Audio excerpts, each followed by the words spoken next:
Good afternoon, everyone. This is Arirang News, live from Seoul. I'm Laah Hyun-kyung, and these are the stories we're following at this hour. U.S. President calls the recent hacking attack on Sony Pictures an act of cyber vandalism, while North Korea threatens to, quote, blow up the White House. The government unveils its economic policy guideline for next year. It revises the economic growth outlook down to 3.8% while also offering several measures to tackle household debt. And a hacker threatens to leak 100,000 pages of additional data obtained from Korea's nuclear plant operator if some of the plants are not turned off by Christmas Day. But first, in light of the recent cyber attack on Sony Pictures, U.S. President Barack Obama is considering putting North Korea back on Washington's terror watch list. For this story, here's Connie Lee. Do you think this was an act of war by North Korea? U.S. President Barack Obama says no, he doesn't think so. But he did call the North Korean-linked cyber attack on Sony Pictures an act of cyber vandalism. No, I don't think it was an act of war. I think it was an act of cyber vandalism that was very costly, very expensive. Speaking on CNN's State of the Union with Candy Crowley, President Obama emphasized his earlier stance that the U.S. will take action and respond accordingly to this hack attack against the movie The Interview. It was last month when Sony Pictures suffered a massive cyber attack by hackers who demanded the studio's comedy film on North Korean leader Kim Jong-un not be released. This prompted Sony to cancel its Christmas Day release amid fear of more threats. The FBI linked the hacking to North Korea on Saturday, but the communist state continues to deny any involvement. President Obama, however, is considering redesignating North Korea as a state that sponsors terrorism. We've got to work with the private sector, and the private sector has to work together to harden their sites. But in the meantime, when there's a breach, we have to go after the wrongdoer. He also called on Congress to pass a cybersecurity law to protect private sectors in the U.S. So will The Interview ever be released? A lawyer for Sony Pictures, speaking to NBC's Meet the Press on Sunday, did say that the film will be distributed, but in what format is still unknown. Connie Lee, Arirang News. But North Korea has flat out denied any involvement in the hacking attack since the beginning and is now outraged by the U.S. accusation. The regime has released a strong statement vowing to retaliate against Washington. Shin Se-min has more on Pyongyang's reaction. North Korea isn't just denying a hand in the cyber attack on Sony Pictures, they're threatening to retaliate for the mere suggestion that they were involved. In a statement posted Sunday, Pyongyang's National Defense Commission said it fully stands in confrontation with Washington in all war spaces, including the one on the web. The statement even threatens to blow up the White House, the Pentagon, and all of the U.S. mainland if President Barack Obama retaliates over the last month's Sony cyber hack. As for who was responsible for carrying out the attack on Sony, which set off a series of events that led to the theatrical release of The Interview being canceled, the North Korean regime said they had clear evidence that the Obama administration was involved in making the film. They also stressed again that the hackers worked on their own. The statement says they don't know who or where the hackers are, but praised their attack as a righteous action and that they're supporters and sympathizers of the North. South Korea didn't escape blame in the statement. The regime said it had never carried out a single hacking attack and that all cyber attack-related incidents were orchestrated by Seoul. Shin Se-min, Arirang News. The U.S. in the meantime has reportedly asked China to help rein in North Korea's ability to launch cyber attacks. Citing senior U.S. officials, the New York Times reported over the weekend that Washington has reached out to Beijing, which is a key provider of North Korea's internet access. Watchers say it remains to be seen whether Beijing will give a positive response to this request, though, as the U.S. had linked Chinese government hackers to multiple cyber attacks in the past. The report goes on to say that American officials see this as a chance to work with China on, quote, establishing the rules of the road for acceptable behavior in cyberspace. Now back here in Korea, a hacker who has claimed responsibility for leaking documents that belong to the country's nuclear power company released even more on Sunday. The state-run firm keeps saying everything is under control, but the hacker is threatening to release a trove of other information if his demands are not met by Thursday. For the latest, here's Connie Kim. A two-day-long cybersecurity drill has begun at 4 of the nation's nuclear power plants in light of the recent hacking of sensitive information from nuclear reactors in Korea. The Energy Ministry will work with various agencies such as the Nuclear Safety and Security Commission to make sure the Korean Hwasong power plants are safe from any potential cyber attacks.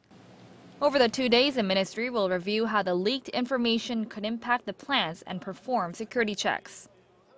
The unidentified hacker leaked more information about the facilities over the weekend and threatened more leaks if the government does not shut down some of its reactors by Christmas. The freshly leaked data includes floor maps, operation manuals, and safety reports from the state-run Korea Hydro and Nuclear Power Company and information on the Kori 2 and Hwasong 1 reactors. While authorities say the information released until now should pose no threat, the hacker's threat to release tens of thousands of pages of new data, including blueprints and other classified information, could be devastating. Calling himself the president of the anti-nuclear reactor group, the hacker said the joint investigation team should stop its probe into the hack attack if it cares about the safety of the people. The same hacker is reported to have requested that the nuclear power company compensate some 1,000 residents who are thought to have got thyroid cancer from living in close proximity to the plants. The safety of the nation's aging nuclear power plants is a big concern in Korea, as operations at various reactors have been halted several times this year alone. Connie Kim, Arirang News. In the year 2012 for Korea was at its record high. All of the day's important events close to home and around the world. Join Laah Hyun-kyung live from Seoul. Shopping market thinks the true meaning of creation shines through. The 5 unified Progressive Party lawmakers, now stripped of their parliamentary seats following the Constitutional Court's historic decision last week to disband the party, have vowed to take legal action. The party's seats at the provincial level will also be taken away. Kim Young-gil has more. The National Election Commission decided on Monday to strip 6 members of the now disbanded Unified Progressive Party from their seats in provincial legislatures. All 6 were appointed under the proportional representation system. Political watchers expected they would be removed, as 2 proportional representatives lost their seats last Friday after the Constitutional Court ordered the dissolution of the UPP. 5 UPP lawmakers lost their seats in the National Assembly in that ruling.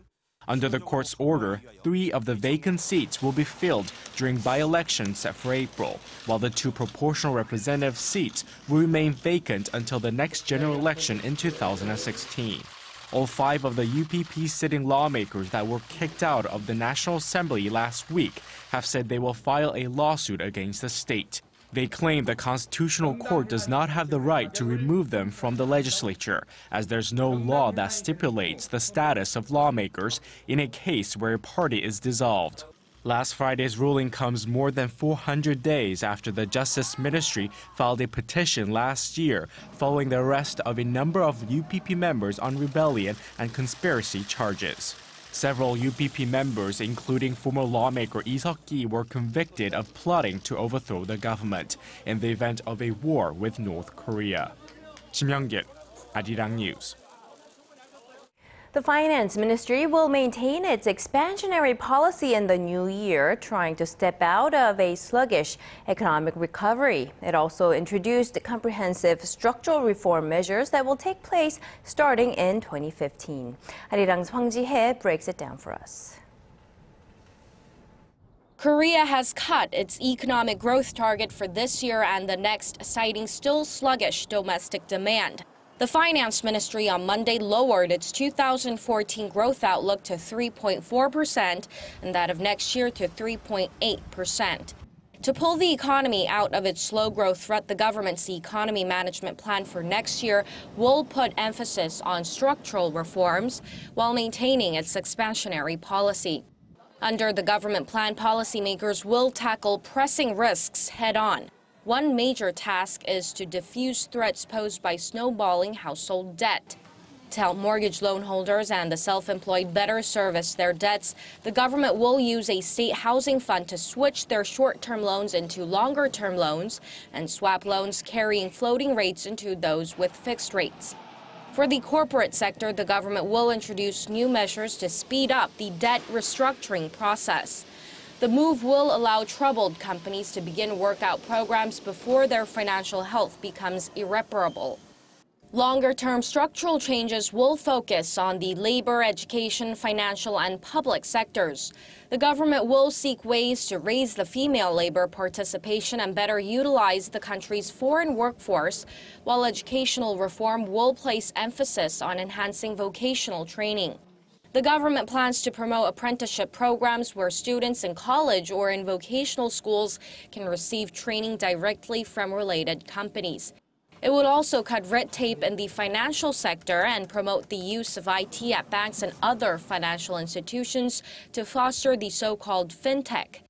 In the public sector, the top priority will be on reforming the pension program for civil servants. Through these structural changes, the government aims to lay the groundwork for sustainable economic growth, hopefully making 2015 a turning point for regaining the country's economic vitality. 황지혜, 아리랑 뉴스. Global investment banks have also lowered their growth forecasts for the Korean economy next year. Now it's at 3.5%.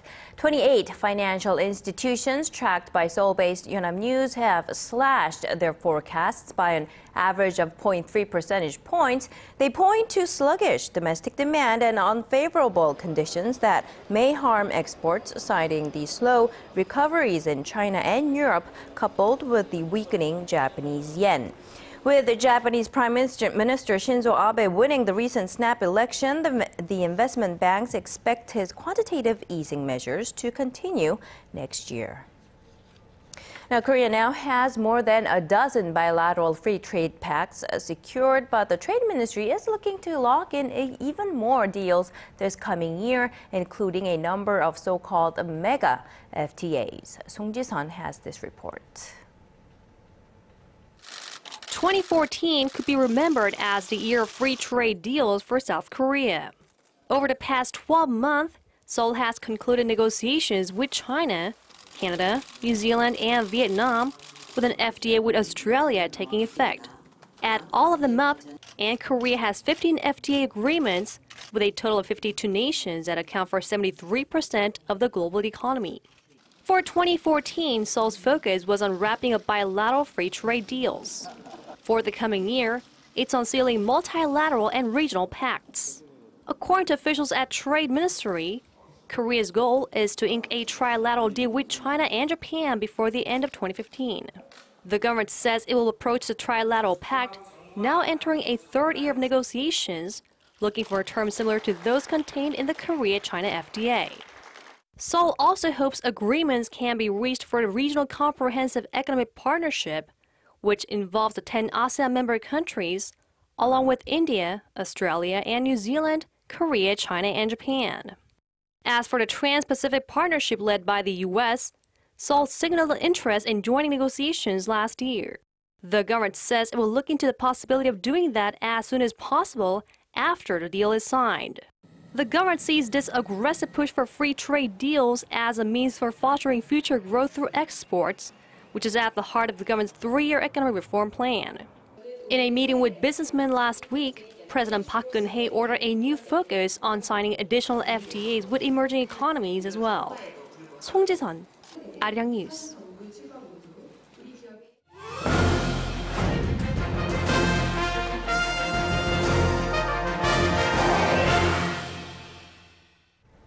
If you ask any Seoulite what the capital's biggest fashion hub is, you will most likely be returned with an answer: Dongdaemun Fashion Town. And with foreign tourists flooding into the shopping center every year, its presence is rapidly expanding into overseas markets as well.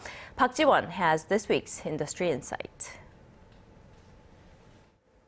You can't talk about Korea's fashion industry without mentioning the Dongdaemun Fashion Market. Dongdaemun Fashion Town is the largest clothing market in Korea, and about 1/3 of all Korea's clothing distributors are based near the region. From textiles and clothing subsidiary materials to sewing factories and wholesale and retail shops.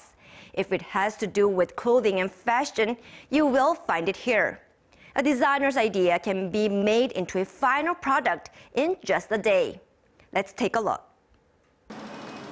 This is Dongdaemun Fashion Town, the location of more than 30 fashion malls and tens of thousands of small clothing shops. It's really amazing, all the districts, all the fashion, it's really nice. I sometimes see items with unique designs that I cannot find at brand or department stores. Retail shops are open from midnight or 2 a.m. and wholesale shops open from 8 p.m. to the next morning, meaning the market operates 24 hours a day. What's peculiar to the district is that it's like a complete fashion ecosystem where everything about fashion is clustered together. Thousands of fabric and clothing subsidiary shops and more than 20,000 small sewing factories are all nearby. Designers can turn their ideas into clothes in just a day by making a sample. And once the design is confirmed, mass production can start after another day or two. With Dongdaemun's fast yet sophisticated designs gaining global recognition, many orders now come from abroad. Now we get many sample making orders from China as Chinese buyers visit Dongdaemun often. The Dongdaemun district makes more money from exports than domestic sales, especially in the wholesale market. Roughly 60% of the town's annual revenue comes from exports. International buyers are mostly from China, Taiwan, and Japan.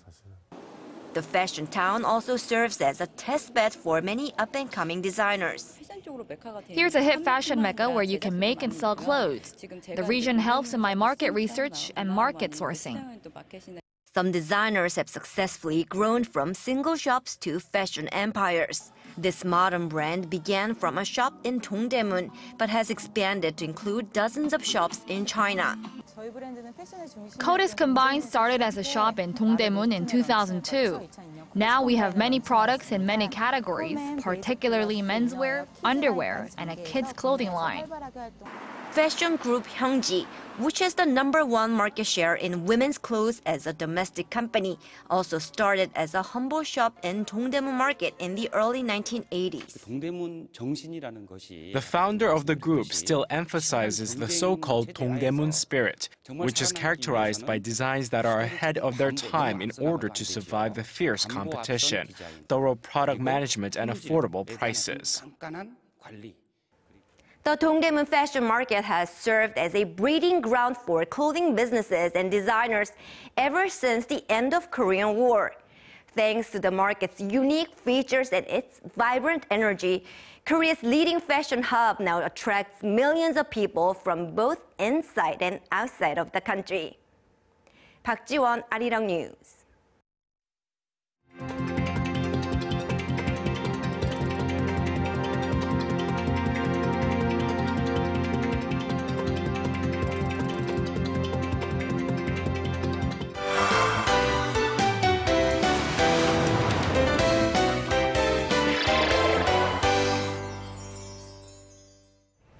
For centuries, artists were very well inspired by the wonders of nature. On that note, today our Im Yoon-hee is here to talk about a few exhibitions featuring artists who have been inspired by, if we may add, the colors of the wind. Right, exactly. Right? So from early 19th century painters to artists who are still at it today, I took a look at a few exhibitions that feature work from artists who aim to recreate the great outdoors. So take a look.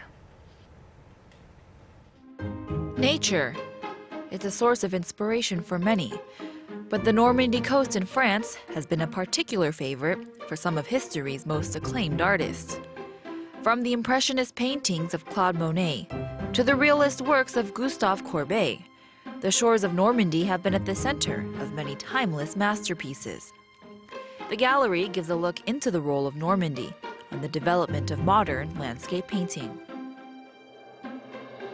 It may look like a snapshot of a serene landscape, but take a closer look and you'll see the layers of paint that artist Lee Kwang-ho has meticulously woven together. Instead of the beach, Lee looks to mountainous landscapes colored with trees for his artistic inspiration.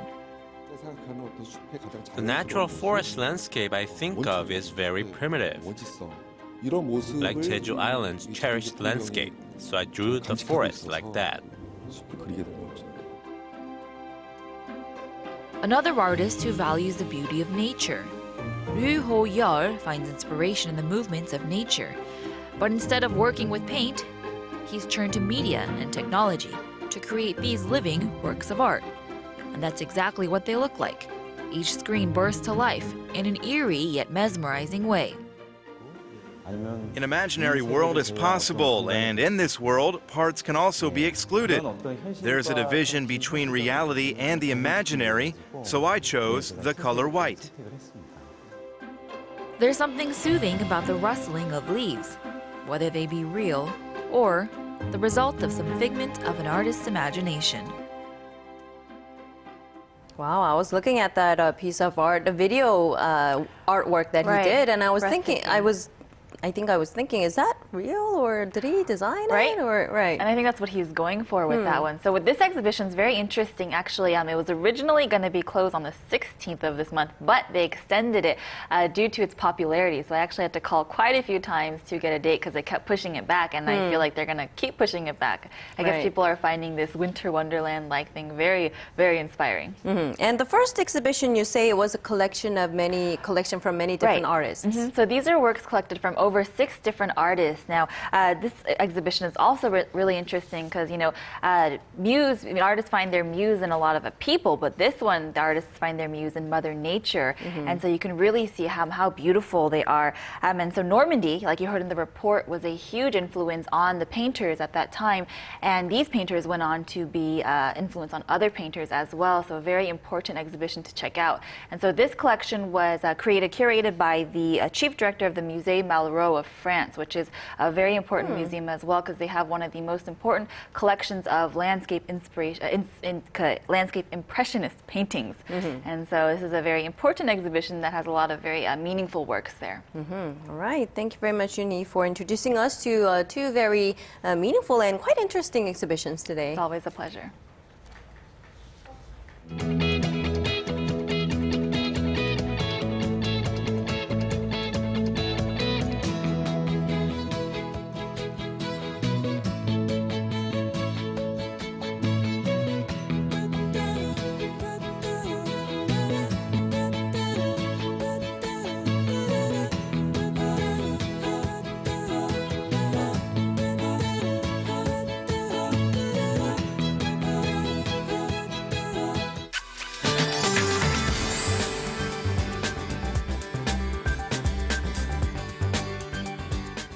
I hope you're having a great start to your week. I'm Michelle Park here with the latest weather forecast.